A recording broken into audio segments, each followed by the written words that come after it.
Denver insists it's still open for business as COVID-19 spreads, encouraging large crowds, even as other cities cancel similar gatherings. Our medical expert wants to explain what we can do now to slow the spread, even if the government won't suggest it to us. It's a police brutality case so old, a lot of people have forgotten about it. And it means that the officers could get a ton of back pay.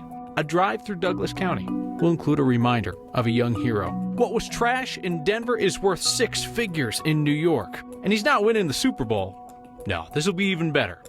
Each day, we find a reason to smile on Next. It was big-time news a decade ago. Two Denver police officers caught on camera beating a guy for no reason.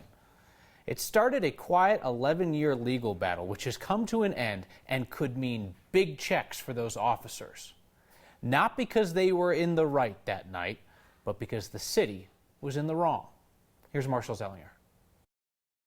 It's the Halo video that changed two officers' punishment from a suspension and dock and pay to both being fired. Nearly 11 years later, the courts have determined the original punishment should never have been changed. In April 2009, Michael D. Herrera and Sean Johnson were told to leave a downtown club for using the women's restroom when the use of force by Denver police officers was caught on camera outside. Maybe I should have just waited in the line for the men's restroom, but I knew that their response was uneven, that it was unlawful. Officer Devin Sparks was originally docked 3 days' pay. Officer Randy Murr suspended 3 days until 9 News aired this video. Then their punishment was taken back, even though the time to appeal had come and gone.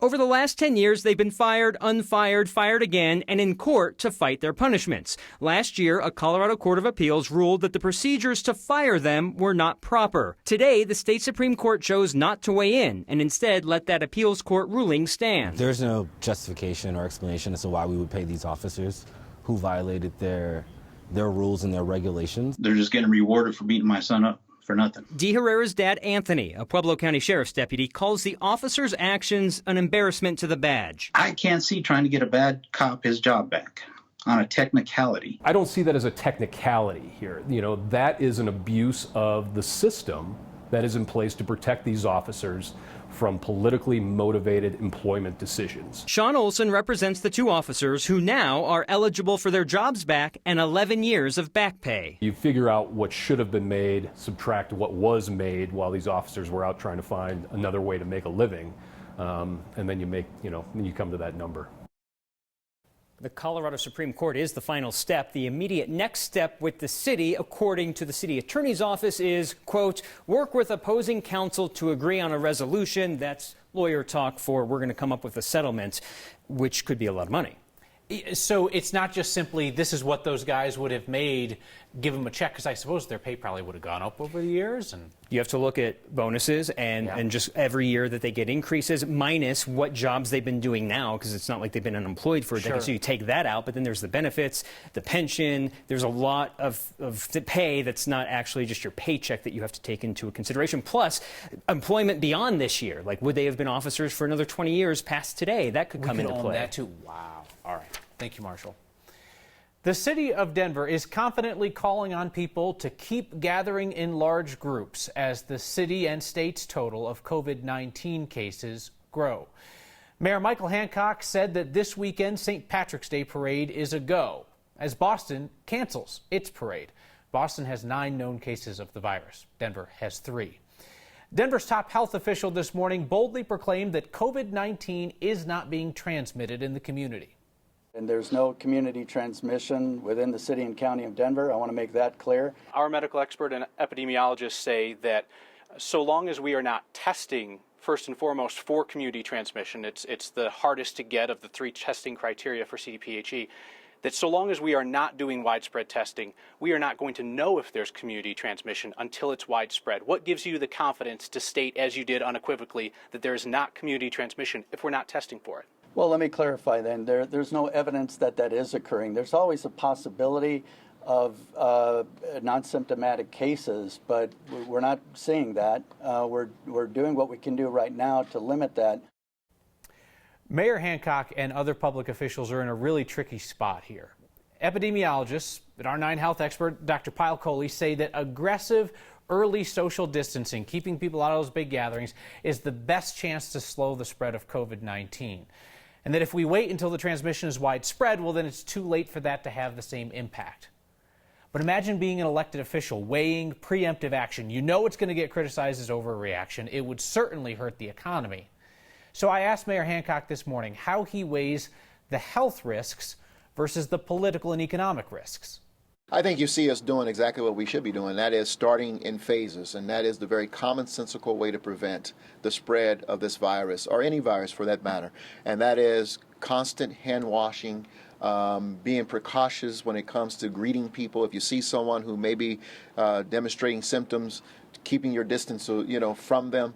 If you're not feeling well, staying at home for not only your protection but for everyone else's. And obviously, under the advice of public health officials or medical officials who are here as well, at the right time, they will advise me that, sir, it's time for us to take additional steps because whatever we're doing is not working. At this point in time, we're demonstrating that right now, based on the numbers, that things are working. I hope that we don't look back at this as a critical moment where we could have taken decisive and difficult action on COVID-19 and instead told people to keep washing their hands and going about business as usual. Nine Health medical expert Dr. Pyle Coley says that we have this window of time to use social distancing to flatten the curve of the virus. We've talked about this on Next before. The idea would be to try and flatten the curve, delay the COVID-19 cases for a couple of months just to keep the healthcare system from getting overwhelmed. Dr. Coley explained this concept in depth to our Steve Steger. Have you ever used this before? No, I have not. So this is an article that was just published in The Lancet, which is a medical journal. Yeah, it's one of the top-level medical journals. Seems pretty simple. Yeah. And what it is doing, it is modeling the behavior of the virus over time. This is what's going to happen to the virus if we don't do anything. It'll start out with a few cases, then we get on the steep part of the curve. We are right over here in Colorado, where the cases have started to pick up, but we're not in the steep part yet. What we would like to see instead is for this to happen. And this can happen with something called social distancing. Social distancing is essentially changing your behavior so that you're avoiding situations where you have mass transmission of the virus. And these are going on cruise ships. These are going to large crowded public places like big medical conferences or other conferences like South by Southwest. This is going to large sporting events. When I saw this graph, what struck me was that my behavior actually changes the way the virus behaves. So yes, this is also telling us what's coming down the line so that we're not surprised when we hear from the government that maybe, you should stay at home for a couple of weeks. And I want people to understand that social distancing is not a scary thing. We're not doing it because your individual risk is high. We're doing it because if we all band together as a community and participate in social distancing, we can actually stop the spread of the virus.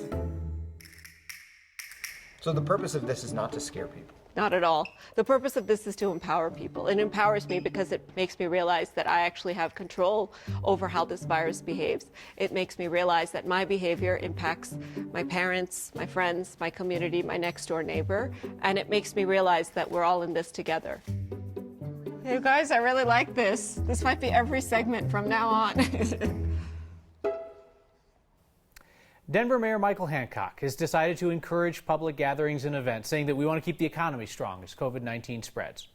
So that means that it's up to us to listen to the scientists who are urging social distancing to slow the spread, to flatten that curve, to try and fight off the sudden spike of cases that could overwhelm hospitals. It's up to us now to look at the advice of the experts and decide what we want to do. So let me tell you what 9 Health and 9 News have decided to do with the 9 health fairs. They are not going to be held this spring. First time that's happened in 40 years. Bottom line is this: we don't want to be encouraging people to gather, especially knowing that some of them are high risk. People driving through Highlands Ranch on C-470 are going to look up and see Kendrick Castillo's name. Some may say Kendrick Castillo's name out loud. They may tell someone else in the car there between University and Santa Fe the story of Kendrick Castillo, the young man who leapt up to save his friends at STEM School Highlands Ranch last year and was killed by a school shooter. That section of C-470 came to be named today by the state legislature the Kendrick Castillo Memorial Highway. Democrats at the state capitol say it would be cheaper to set up retirement accounts for Coloradans who don't have them compared to what the state would end up paying out if those people retire without savings to live on. The bill introduced today would automatically enroll workers in an IRA. It would provide the savings program for people who don't get one at work. The days of having a retirement account, having the same job your entire career, those days are gone. And so with a changing time, we have to adjust as a state. Otherwise, we're going to be on the hook later. The bill's authors estimate about 40% of Coloradans don't have access to a retirement plan at work. That's about 900,000 people. If this passes, though, anybody would have the ability to opt out. Somebody from New York City just paid $250,000 for a Coloradan's trash. Trash we showed you on Next. And some much needed good health news today. An encouraging update about a young boy who made a promise to Next. Tune in 14 months from now for one of Next's favorite stories of all time. I can tell you that already. It's the young man who requested a reservation for our good news segment so he can celebrate when he completes an almost 4-year fight against childhood leukemia. We last checked in with Cannon Wood 4 months ago. He's still counting down. Ready to move it to 14? Yeah. Go ahead, bud. Baby's downstairs.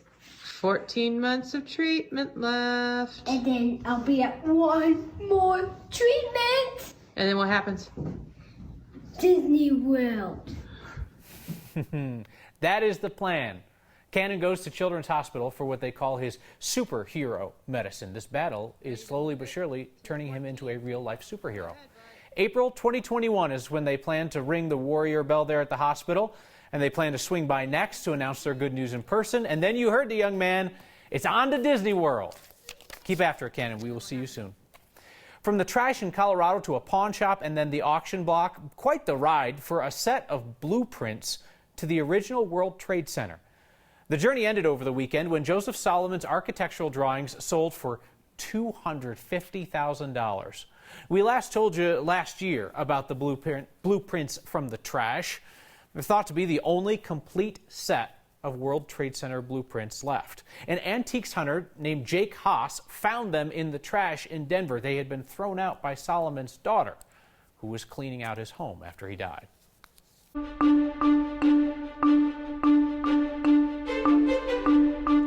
What an interesting Monday after a wonderful weekend with temperatures in the 60s and 70s. Today we started off with cloud cover, fog. It was cool and gloomy, and then the sun came out. We warmed close to 60 this afternoon, above average, and we're tracking a couple of storms. There's one off the coast of California and one in the Pacific Northwest. It's in the Pacific still, but both of these storms are taking aim at Colorado. In the meantime, ahead of it, winds out of the southwest are bringing in a high cloud deck. There goes yesterday's weather maker, about 1/3 of an inch of rain to DIA, beneficial moisture. That we'll now see is some leftover snow showers over the Continental Divide and northern mountains, but not enough snow that we have any advisories for travel. But tomorrow afternoon, there may be a little snow up around Glenwood Springs and Vail Pass. It's dry in Denver tonight, partly cloudy. Check out that big bright full moon, our low 35. Tomorrow sunny and 63. Few afternoon clouds, a nice warming trend until Friday. Chance for rain and snow showers to round out the week with cooler highs in the 40s. Looks to be a dry weekend with sunshine. Temperatures in the 50s both Saturday and Sunday, and could be back close to 60 degrees by this time Monday next week. The governor's office finally makes a move to help Coloradans deal with the cost of getting tested for COVID-19. They don't have a doctor. They can't regularly wash their hands, rarely have access to hand sanitizer. We ask what's being done to protect one of Denver's most vulnerable populations. Next. If Colorado's COVID-19 numbers are going to jump, you can expect this next week to be a pretty pivotal time. We've talked about how when you look for more cases, you find more cases, and the Centers for Disease Control finally expanded the criteria when it comes to testing. As it stands now, you got to be really, really sick or have recently traveled to, say, Wuhan, China in order to get tested. The CDC wants to give doctors the freedom to test more people. Here we run into a snag. Colorado's Department of Public Health and Environment says it is not ready to move forward with the new CDC guidelines, at least not today and maybe not even tomorrow, because the state's worried about increasing testing, stressing the capacity at its lab. One woman tested for COVID-19 last week is still waiting for the results from the state. Allison Owen says she traveled to California. She was in contact with somebody who is in contact with a patient who tested positive. 2 steps. When she returned to Littleton, she started feeling symptoms. She went in and got tested on Friday around noon. Was told it would take about a day to get the results. So they called me Saturday night and said it was going to be a little longer. They weren't sure how long. So I was thinking, okay, maybe Sunday, that's fine. And then like Sunday came around, and then that's when the doctor actually called me and said that the state can only process like 160 tests a day, and then mine is just like in the queue to be processed at some point. The test itself is free if you're able to get it. We've been asking for a week now whether Colorado is going to follow the lead of states like New York and Washington and order insurers not to hit people with big bills for their ER and urgent care visits when they go there to get the free test. Today, Democratic Governor Jared Polis said the state's Division of Insurance will direct carriers to drop any upfront cost to patients insured through the individual market. It's a small minority of Coloradans, people who get insurance through their employer, not covered by that directive. So you've heard it a million times about washing your hands. Easy enough, you flip on the faucet, 20 seconds later you're done. Well, it is not that simple for everyone. If we want to prevent the spread, it's about protecting every Coloradan, even those who don't have a home. Keeping healthy is tough when you're homeless on the corner of Park and Lawrence. It's just hard when you have so many people in the middle of the area. That's where I met Kim, a Denver resident of 20 years. I mean, I didn't really think you'd come up here. She says even though she's experiencing homelessness, she still follows the news of the spread of COVID-19 from the shelter, and she worries about its impact on herself and her friends. I think one of the challenges they face is when they're out on the street, going from place to place, and not having the ability to necessarily wash their hands all the time. Tracy Brooks with Denver Rescue Mission says educating the homeless on good hygienic practices is a priority at the shelter. But unfortunately, hand sanitizer at their facilities is running low. I think there's increased awareness amongst our staff and guests about using it, and so we're going through more than we normally would and have in stock right now. Rescue Mission staff say there's only about a week's worth left at their 48th Street shelter, and they're having difficulties getting more from their supplier. So we're asking the community for help getting additional hand sanitizer. The Denver Rescue Mission is asking people to donate hand sanitizer. How important do you think that is in your area? We need that more than anything. For Next, Travis Ketchatorian. Denver's health workers have been handing out hand sanitizer to people who are homeless, and they've been offering maps of public sink locations around the city. Back with your feedback next. The most Colorado thing we saw today is a way to enjoy the sun and the snow in this season where you can't ski and golf in the same day. But you know what you can do? You can throw the snowshoes on the back of your motorcycle and ride in the sunshine up to go hiking in the snow. Love this. Next viewer named Susan spotted it in Estes Park over the weekend. A text that came in tonight saying, you are trying to manipulate behavior. People will buy what you say. You're abusing your power, talking about social distancing. High risk have always been high risk. I don't think the fact that somebody is at high risk for a disease from which most people are going to recover means that we just throw them in the trash. And are we trying to manipulate behavior, as in change what people do to make healthier choices to protect their neighbors? Yeah, you bet your backside that's exactly what we're doing. We'll see you next time.